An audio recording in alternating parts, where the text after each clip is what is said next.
Are we go? No.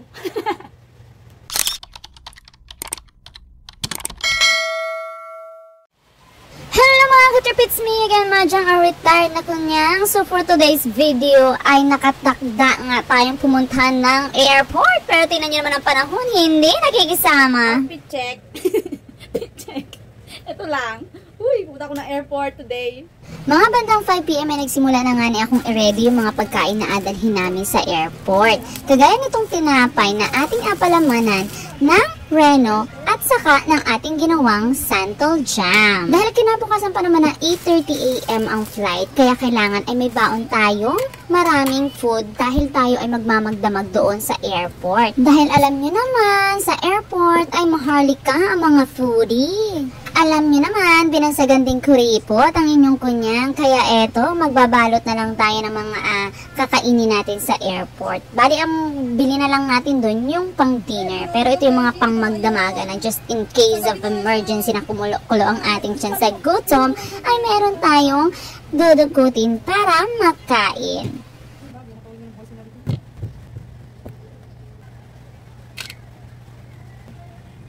Sabayan naman niya sinabi.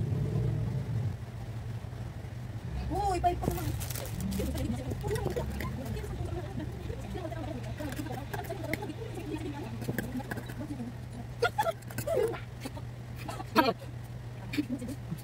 Akin ang puwit. Ay, naku!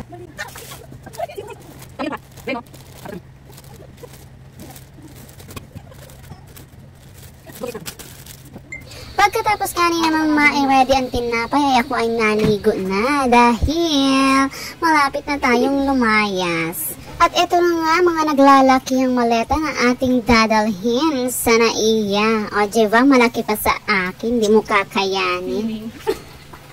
And it's time to go, go, go. Ito ay mga 6 PM na ng gabi. Bye! Ay, baklang! Kailan ka pa nandito, baklang? Nangyakad ka naman magpaparamdam.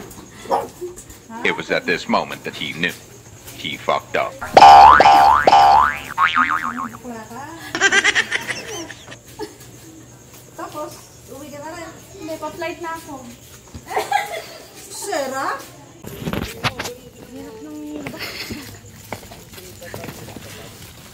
Kaya mo yan. Bitbitin mo ang bagahe ko, Bi. Nasaan na si Cho?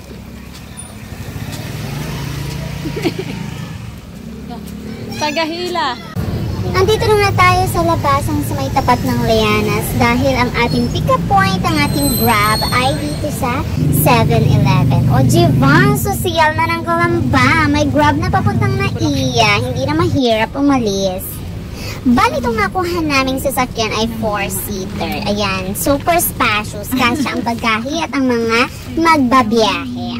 Medyo may kamahalan yung Grab kapag ka nag-book kayo ng peak hour. Siguro sa lahat naman talaga ng lugar ganun ano.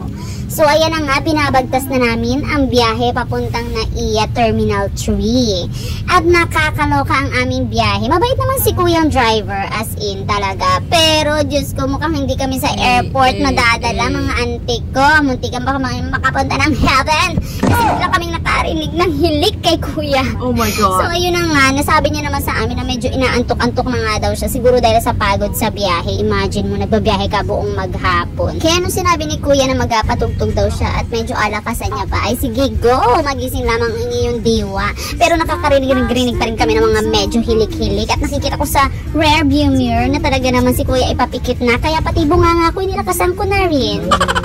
Nag-feeling singers na nga naman siya. Oh, pagpasensyahan niyo na. So anyway, ayan, salamat naman sa Diyos at nakarating din tayo sa NAIA ng buhay. 1725.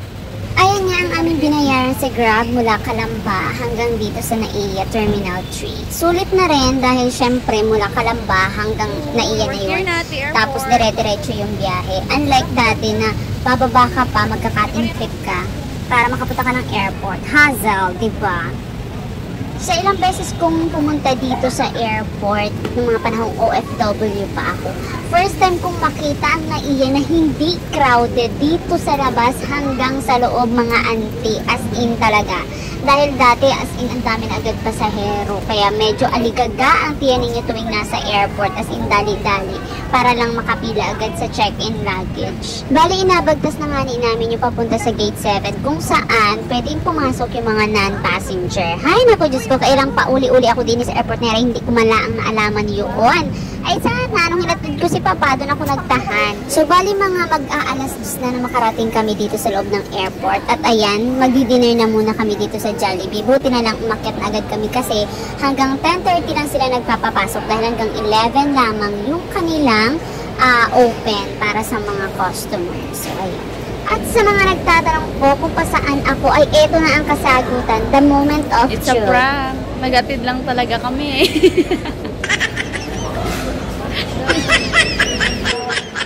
Siya talaga yung paalis. Sorry na. Ooh. Namiss lang ng kunyang ninyo yung inahatid ka sa airport kasi pa flight na para mag-work. Kasi last year din, August 14 naman, nung hinatid nila ako dito. Ngayon naman, siya naman yung ihahatid namin. So, ayun na mga ka-trip. It's me again, mga tsaka retired na kunyang na nagsasabi na kahit gano'ng kahirap ang buhay, don't forget to smile.